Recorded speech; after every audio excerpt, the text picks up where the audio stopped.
Friends, welcome on my channel psychology world. आज हम बात करेंगे यूनिट फर्स्ट के साइको एनालिटिकल स्कूल के बारे में। इसके बारे में हम जानते हैं कि इसकी स्थापना सिगमंड फ्रायड के द्वारा की गई थी और ये 1895 में ये स्कूल स्थापित हुआ था। हम यहाँ पे साइको एनालिटिकल स्कूल के कुछ कारक के बारे में देखेंगे, कुछ ऐसे पूर्ववर्ती कारकों के रूप में जो कि आगे चल कर के इतना मनोविज्ञान का एक प्रथम बल के रूप में जाना गया। इसकी स्थापना के बेस के बारे में हम यहाँ देखेंगे, इसके बैकग्राउंड के बारे में हम यहाँ पे देखेंगे। यहाँ पे हम देखते हैं कि साइको एनालिटिकल स्कूल की स्थापना मेडिकल तथा नैदानिक परिप्रेक्ष्य में हुई थी। मीन्स यहाँ पे साइको एनालिटिकल स्कूल के बारे में हम कह सकते हैं कि यहाँ पे फ्रायड ने अपने जो भी रिसर्चेस किए थे, जो भी अध्ययन किए थे, वो अध्ययन मानसिक रोगियों पर बेस्ड थे और उनको किस तरह से मानसिक रोगियों का किस तरह से उपचार किया जाए, उनको किस तरह से रिलीफ दी जाए, किस तरह से उनका उपचार किया जाए, इसके लिए सिगमंड फ्रायड ने कई सारी विधियों का वर्णन किया था। साथ ही साथ में सिगमंड फ्रायड ने अलग अलग पर्सनैलिटीज़ के बारे में भी बताया था और साथ ही ये भी बतला दिया था कि अगर कोई भी व्यक्ति अगर मानसिक रूप से बीमार होता है तो उसके लिए उसका पर्सनैलिटी, उसके जो पास्ट की पर्सनैलिटी है, उसकी बचपन की जो चीज़ें हैं, उसकी बचपन की परिस्थितियाँ हो सकती हैं, सिचुएशंस हो सकते हैं, वो जिम्मेदार होते हैं। जब व्यक्ति अपनी उन सिचुएशन के साथ में अच्छी तरह से एडजस्टमेंट कर लेता है तो वो अपने आप ठीक हो जाता है। आगे हम इसके बारे में डिटेल में देखेंगे। अभी हम यहाँ पे एक एक पॉइंट हम देख लेते हैं। हमने देखा कि इसकी स्थापना मेडिकल तथा नैदानिक परिप्रेक्ष्य में हुई थी। यह मानसिक रूप से बीमार व्यक्तियों के उपचार की एक विधि है। साथ ही साथ में यह व्यक्तित्व का एक सिद्धांत है। सिगमंड फ्रायड ने इसके अंतर्गत व्यक्तित्व की भी व्याख्या की हुई है और काफ़ी विस्तृत व्याख्या की है, जिसको हम आगे देखेंगे। इसकी स्थापना सिगमंड फ्रायड के द्वारा की गई थी। कब की गई थी? 1895 में की गई थी। यूंग तथा एडलर भी इनके सहयोगी रहे थे। बाद में 1914 में कुछ बिंदुओं पर मतभेद होने के कारण उन्होंने इससे अपने अलग स्कूल की स्थापना की थी। जैसा कि हम जानते हैं कि कार्ल यूंग और एडलर भी इनके सहयोगी रहे थे, इनके बहुत अच्छे मित्र थे और इन्होंने फ्रायड, यूंग तथा एडलर ने एक साथ मिलकर भी कई बिंदुओं पर काम किया। लेकिन आगे चल कर के ये फ्रायड के कुछ कॉन्सेप्ट से ये असंतुष्ट हुए और ये इनसे अलग हो गए और एडलर ने इंडिविजुअल साइकोलॉजी की स्थापना की और यूंग ने एनालिटिकल स्कूल की या एनालिटिकल साइकोलॉजी की स्थापना की। इसको हम आगे देखेंगे। साथ ही साथ हम नियो फ्रायडियंस के बारे में भी जानते हैं। जैसे कुछ ऐसे भी मनोवैज्ञानिक थे जो कि अपने आप को फ्रायडियन स्कूल का ही मानते हैं, लेकिन उन्होंने अपने कुछ अलग कॉन्सेप्ट दिए। उन्होंने अपने आप को यूंग और एडलर की तरह से पूरी तरह से अपने आप को फ्रायड से अलग नहीं किया, बल्कि उन्होंने कुछ अलग नए कॉन्सेप्ट दिए, लेकिन उन्होंने अपने आप को फ्रायडियन ही माना, इसलिए उनको नियो फ्रायडियंस की संज्ञा दी गई।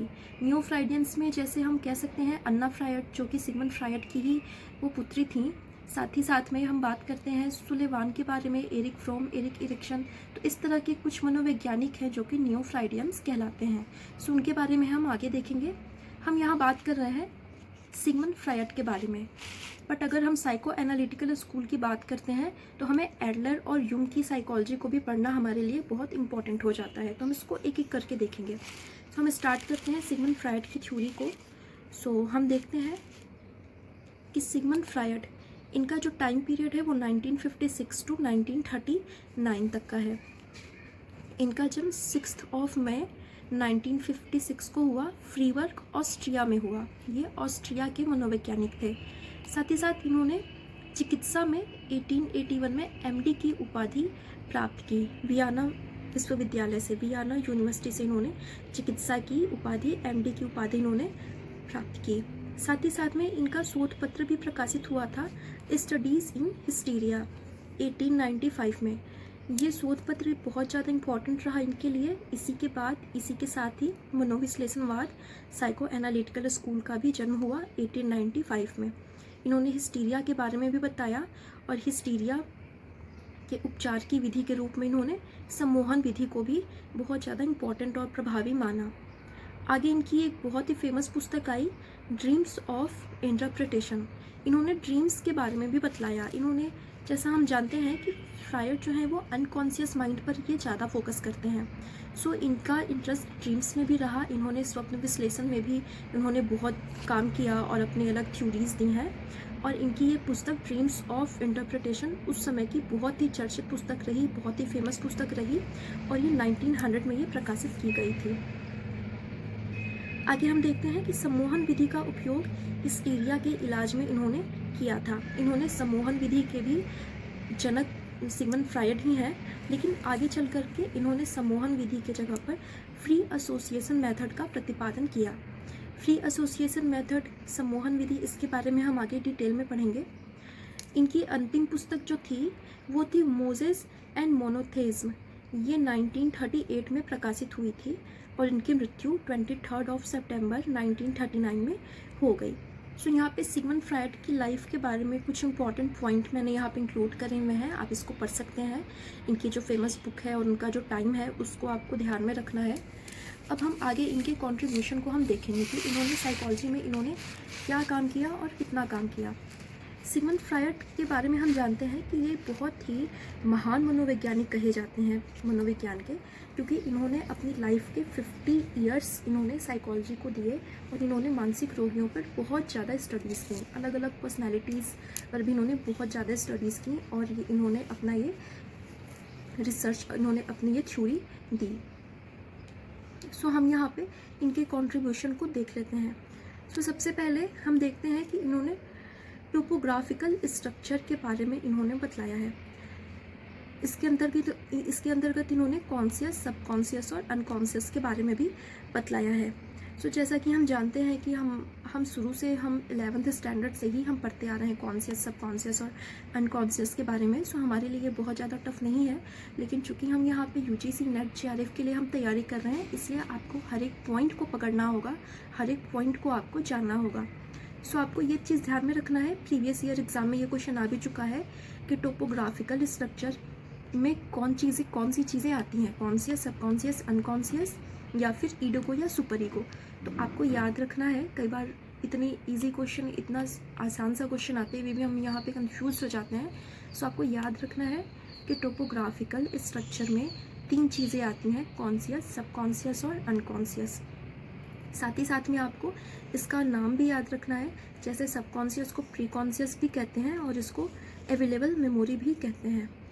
इसके बारे में हम देख लेते हैं कि ये क्या है। जैसे अगर हम कॉन्शियस की बात करते हैं, इसका मतलब होता है चेतन। मीन्स हम जब अपने चेतन में होते हैं तो हमें हमारी चीज़ें, जैसे अभी की अगर मैं बात करूँ तो मैं अभी अपने चेतन में हूँ, अपने कॉन्शियस माइंड में हूँ, मैं क्या कर रही हूँ, मैं वीडियो बना रही हूँ, क्यों बना रही हूँ, UGC नेट JRF स्टूडेंट्स के लिए मैं बना रही हूँ, जो बच्चे प्रिपेयर कर रहे हैं उनके लिए मैं ये वीडियो बना रही हूँ, तो मैं बिल्कुल अपने कॉन्शियस में हूँ। सो ये चीज़ें जब हम अपनी चेतन में होते हैं, हम हमारे सामने जो भी स्टिमुलस आता है उसको हम रिस्पॉन्ड करते हैं और उसको हम बिल्कुल सोच समझ कर ही हम रिस्पॉन्ड करते हैं। हम उस समय अपने पूरी तरह से अपने चेतन में होते हैं। अगर हम सबकॉन्शियस की बात करें या प्रीकॉन्शियस या जिसको अवेलेबल मेमोरी भी कहते हैं, तो सबकॉन्शियस जो होता है उसका मतलब ये होता है कि चीज़ें हमारे चेतन में तो थीं, लेकिन जब हम दूसरे कार्य में बिज़ी हो गए, जैसे अभी मैं वीडियो बना रही हूँ, लेकिन अभी वीडियो बनाने के बाद में अगर उठकर चली जाऊँ या फिर अगर अभी मैं सोचूं कि जैसे आज की क्लास मेरी ये 14th क्लास है, फर्स्ट यूनिट की ये आज मेरी 14th क्लास है, लेकिन अगर मैं बात करूँ, अगर मैं सोचूं कि 5th क्लास में मैंने किस टॉपिक पर मैंने वीडियो बनाया था, तो मुझे थोड़ा सा बैक में जाना होगा, मुझे अपनी मेमोरी को थोड़ा सा प्रेशराइज करना होगा, तो मुझे याद आ जाएगा कि 5th क्लास मैंने एंशिएंट इंडियन हिस्ट्री पर, मैंने एंशिएंट इंडियन साइकोलॉजी पर मैंने बनाई थी। सो इस तरह से मीन्स जो चीज़ें चेतन में रहती हैं, लेकिन हमेशा वो चीज़ें चेतन में नहीं होती हैं, लेकिन अगर हम थोड़ा सा हम जोर लगाते हैं, थोड़ा सा हम ध्यान देते हैं, तो वो चीज़ें हमारी चेतन में, हमारे कॉन्शियस माइंड में आ जाती हैं। इसे ही सबकॉन्शियस कहते हैं। अनकॉन्शियस क्या है? अनकॉन्शियस इज़ वेरी इंपॉर्टेंट, और फ्रायड की जो थ्योरी है वो पूरी तरह से अनकॉन्शियस पर ही बेस्ड है।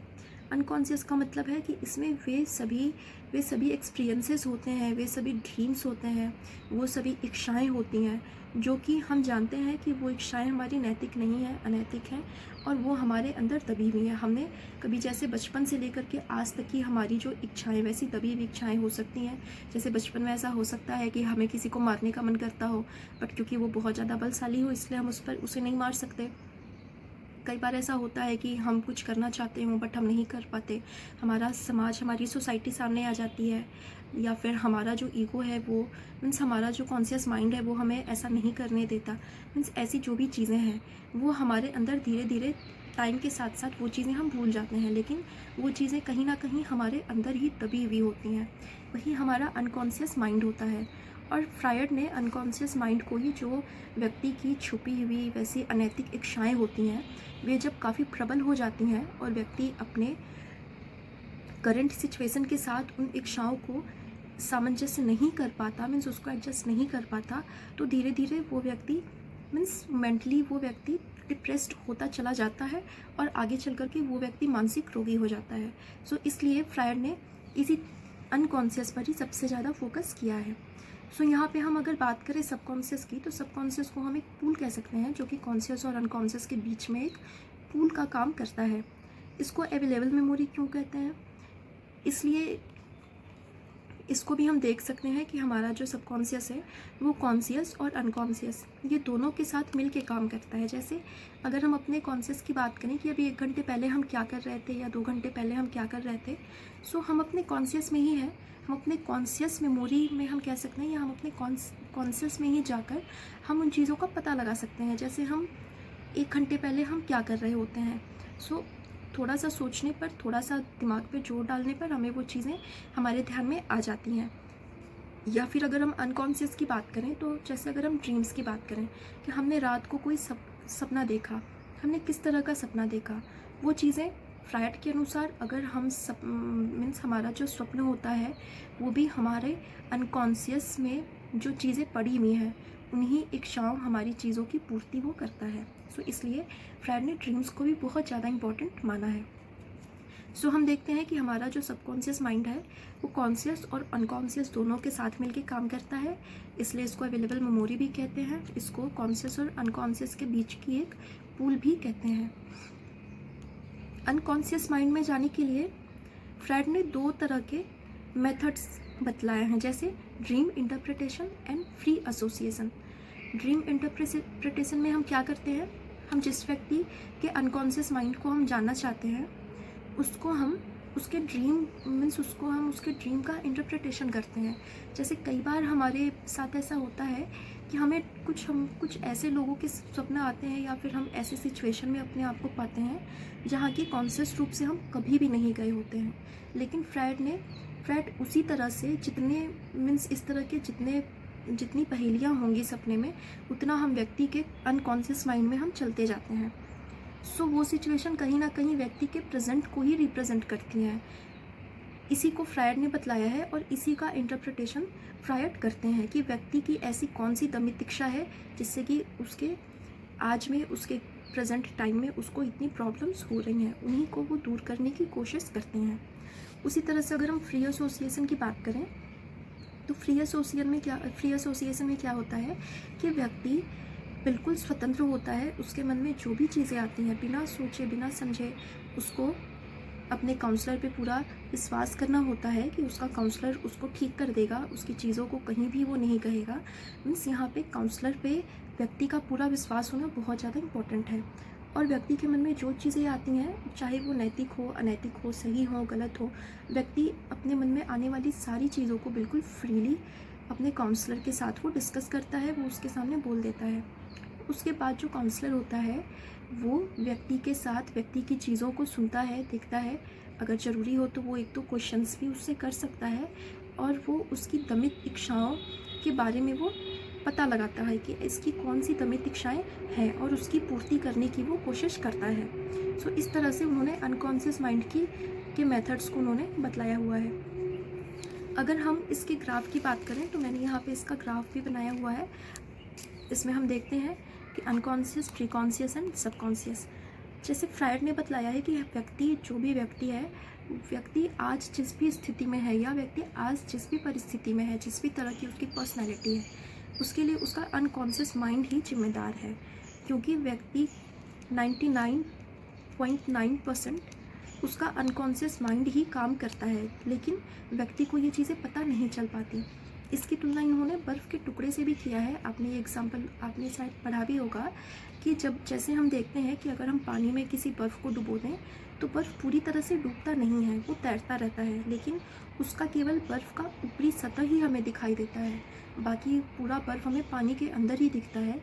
सो पानी के अंदर दिखने वाले बर्फ़ की तुलना इन्होंने अनकॉन्शियस माइंड से करी है, और जो पानी के ऊपर की हमें सतह दिखती है उसकी तुलना इन्होंने कॉन्शियस माइंड से की है, कि हमें जो ऊपरी सतह दिखती है वही कॉन्शियस माइंड है, बाकी की चीज़ें अनकॉन्शियस माइंड है। सो आई थिंक आपको ये टॉपिक आपको समझ आ गया होगा। सो आपको यहाँ पे ये ध्यान में रखना है कि टोपोग्राफिकल स्ट्रक्चर में कॉन्शियस, सबकॉन्शियस और अनकॉन्शियस आते हैं। आगे हम देख लेते हैं। आगे इन्होंने स्ट्रक्चरल मॉडल की बात कही है। स्ट्रक्चरल मॉडल में इन्होंने 3 चीज़ें बतलाई हुई हैं, ईड, ईगो एंड सुपर ईगो। जैसा कि हम बचपन से 11th स्टैंडर्ड से ही हम पढ़ते आए हैं ईड के बारे में, ईगो के बारे में और सुपर ईगो के बारे में, बट आपको यहाँ पे ये याद रखना है कि ये स्ट्रक्चरल मॉडल के अंतर्गत ये चीज़ें आती हैं। आपको यहाँ पे कंफ्यूज बिल्कुल भी नहीं होना है। टोपोग्राफिकल मॉडल के अंतर्गत कॉन्शियस, प्री कॉन्शियस, सब कॉन्शियस, एंड स्ट्रक्चरल मॉडल के अंतर्गत ईड, ईगो एंड सुपर ईगो ये चीज़ें आती हैं। सो अगर हम ईड की बात करें तो ये प्लेजर प्रिंसिपल पर ये काम करता है। जैसे अगर हम बात करें छोटे बच्चों की, तो छोटे बच्चों में ईड की प्रधानता होती है। ईड का मतलब है कि मीन्स अपनी इच्छा की पूर्ति। अगर व्यक्ति को कोई चीज़ अच्छी लग गई या फिर व्यक्ति की कोई इच्छा हो गई, उसकी व्यक्ति तुरंत उसकी पूर्ति चाहता है, चाहे वो सही हो, गलत हो, नैतिक हो, अनैतिक हो। ऐसे बहुत सारे व्यक्ति भी हमें आज के टाइम में दिखते हैं जो कि इन चीज़ों का विचार नहीं करते। उनके मन में जो भी चीज़ें आती हैं वो उन चीज़ों को जल्द से जल्द पूरा करना चाहते हैं। सो उनमें ईड की प्रधानता होती है। उनको हम मैच्योर पर्सनालिटी हम नहीं कह सकते, क्योंकि उनके ऊपर ईड हावी होता है, और उनका जो बिहेवियर होता है, हम कहते हैं कि छोटे बच्चों जैसा उनका बिहेवियर होता है। मीन्स जो चीज़ जब पसंद आ गई, जो खिलौना उन्हें चाहिए होता है तो वो उन्हें चाहिए ही होता है। इसी तरह अगर हम ईगो की बात करें तो ईगो रियलिटी प्रिंसिपल पे काम करता है। ये वास्तविकता पे चलता है। जैसे अगर व्यक्ति को भूख लगी है तो इसको हम एग्जाम्पल में समझ सकते हैं। जैसे अगर किसी व्यक्ति को भूख लगी है, कोई व्यक्ति बहुत ही भूखा है, अगर उसके अंदर ईगो की प्रधानता है तो वो क्या करेगा, वो सिचुएशन को देखेगा। वो देखेगा कि वो कहाँ खड़ा है, कहाँ बैठा है, या फिर उसे जो खाना मिल रहा है वो किस तरह से मिल रहा है, उसको सही से मिल रहा है, वो अपने मीन्स सही तरीके से वो खाना खा रहा है, या फिर वो किसी और का छीन के खा रहा है, किसी और से लेके खा रहा है, मीन्स क्या चीज़ें हैं। तो अगर उसके अंदर ईगो की प्रधानता होगी तो अगर उसको कोई कहेगा कि तुम्हें भूख लगी है, तुम वहाँ चोरी कर लो, तो वो ऐसा नहीं करेगा। वो भूखा रह लेगा बट वो चोरी नहीं करेगा। लेकिन अगर उस व्यक्ति के अंदर ईड की प्रधानता होगी तो वो व्यक्ति क्या करेगा कि वो चोरी करके भी खाना खा लेगा, क्योंकि उसको वहाँ पे अपनी इच्छा की पूर्ति करनी है और अपनी इच्छा की तुरंत पूर्ति करनी है। लेकिन ईगो जो होता है वो रियलिटी प्रिंसिपल पे चलता है। वो सिचुएशन को देखता है, सिचुएशन के साथ में एडजस्ट करता है। वहीं अगर हम सुपर ईगो की बात करें तो सुपर ईगो आइडियलिस्टिक प्रिंसिपल होता है। ये आदर्श के नियम पे चलता है।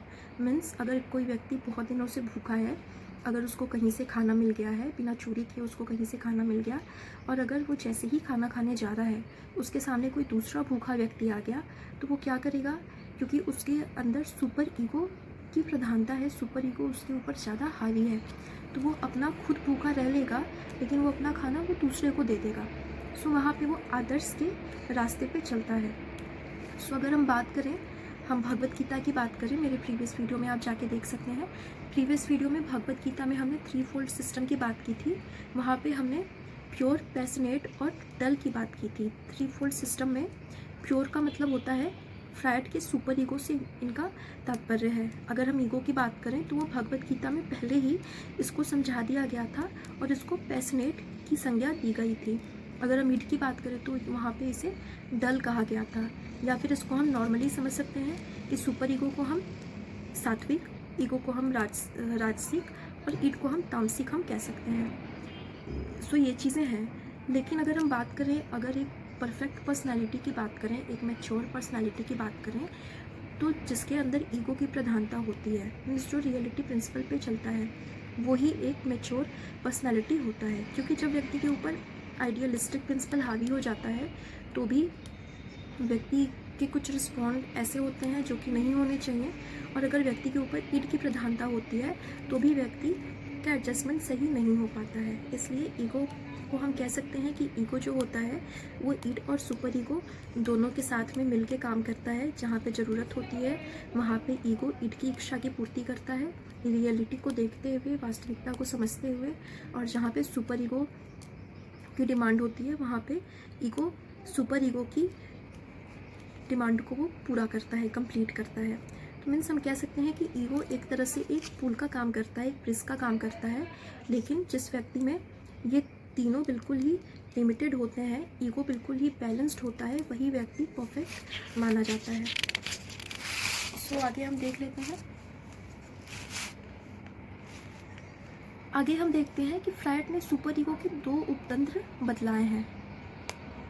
पहला अंतःकरण कॉन्साइन और दूसरा अहम आदर्श ईगो आइडियल। इसको हम वन बाय वन देख लेते हैं। सुपर ईगो के बारे में इन्होंने बताया है कि सुपर ईगो 2 तरह से विकसित होता है। एक तो अंतःकरण के द्वारा विकसित होता है और दूसरा अहम आदर्श के द्वारा विकसित होता है। जैसे अगर बच्चों को कोई व्यवहार करने पर उन्हें दंड मिलता है, जब बच्चों को कोई गलत काम करने पर उन्हें पनिश किया जाता है तो उनमें अंतःकरण विकसित होता है। मीन्स बच्चे फिर ऐसा सोचते हैं कि ये काम सही नहीं है, उन्हें ऐसा काम करने पे दंड मिला, दूसरे बच्चों के साथ झगड़ा करने पर उन्हें भी पनिशमेंट मिला, सो आगे से वो दूसरे बच्चों के साथ झगड़ा नहीं करेंगे। और कई बार ऐसा होता है कि बच्चों को कोई अच्छा काम करने पर पुरस्कार मिलता है, रिवॉर्ड मिलता है, तो उनमें ये अहम आदर्श ईगो आइडियल ये मनोवृत्ति उनमें विकसित होती है। जैसे एग्ज़ाम में बहुत अच्छा रिजल्ट करने पर, एग्ज़ाम में फर्स्ट आने पर बच्चों को अपने माता पिता के द्वारा रिवॉर्ड मिल सकता है, या फिर क्लास में अच्छा करने पर, अच्छा होमवर्क करने पर बच्चे को टीचर के द्वारा रिवॉर्ड मिल सकता है। अच्छा बिहेवियर करने पर बड़ों के द्वारा उनकी जब तारीफ़ की जाती है, प्रशंसा की जाती है, तो वो भी एक रिवॉर्ड होता है। तो जब इस तरह की चीज़ें होती हैं, मीन्स जब भी बच्चों को पुरस्कार मिलता है, रिवॉर्ड मिलता है, तो उनमें अहम आदर्श विकसित होता है। वो एक आदर्श बनाते जाते हैं बचपन से ही कि उन्हें इसी तरह का व्यवहार करना है। और जब बच्चों को कोई व्यवहार करने पर पनिश किया जाता है तो उनमें ये सूझ उत्पन्न होती है कि उन्हें आगे से ऐसा नहीं करना है। सो आगे हम देख लेते हैं। इन्होंने मानसिक ऊर्जा तथा मूल प्रवृत्ति के बारे में भी बतलाया है। सो फ्रायड ने 2 तरह की ऊर्जा शक्ति के बारे में बतलाया है, फिजियोलॉजिकल एनर्जी और मेंटल एनर्जी, शारीरिक ऊर्जा और मानसिक ऊर्जा। शारीरिक ऊर्जा से इनका तात्पर्य है जैसे दौड़ना, सांस लेना, खेलने, भागने में हम अपनी शारीरिक ऊर्जा का उपयोग करते हैं। लेकिन जब हम थिंकिंग करते हैं, हम किसी प्रॉब्लम को सॉल्व करते हैं, हम जब स्टडी करते हैं, तो वहाँ पे हम मेंटल एनर्जी या फिर साइक एनर्जी का हम यूज़ करते हैं। सो आज की वीडियो थोड़ी सी लॉन्ग हो रही है क्योंकि फ्रायड ने बहुत ही ब्रॉड कॉन्सेप्ट दिया हुआ है। सो आई थिंक आज की वीडियो में मैं यहीं तक रखती हूँ। नेक्स्ट वीडियो में हम इससे आगे देखेंगे और आप मेरी प्रीवियस वीडियोस को भी आप देख सकते हैं। मैं इस वीडियो के अंत में अपनी प्लेलिस्ट में दे दूँगी, वहाँ से जाके आप मेरी प्रीवियस वीडियोस को एक साथ वहाँ पे आप देख सकते हैं। सो आज के लिए इतना ही। Thank you so much. अगर आपको वीडियो अच्छी लगे तो आप लाइक कर सकते हैं, आप हमारे चैनल को सब्सक्राइब कर लें। साथ ही साथ वैसे जो भी स्टूडेंट्स जो कि UGC नेट की तैयारी कर रहे हैं साइकोलॉजी से, उनको आप मेरी वीडियोज़ आप शेयर भी कर सकते हैं। सो आज के लिए इतना ही। Thank you so much.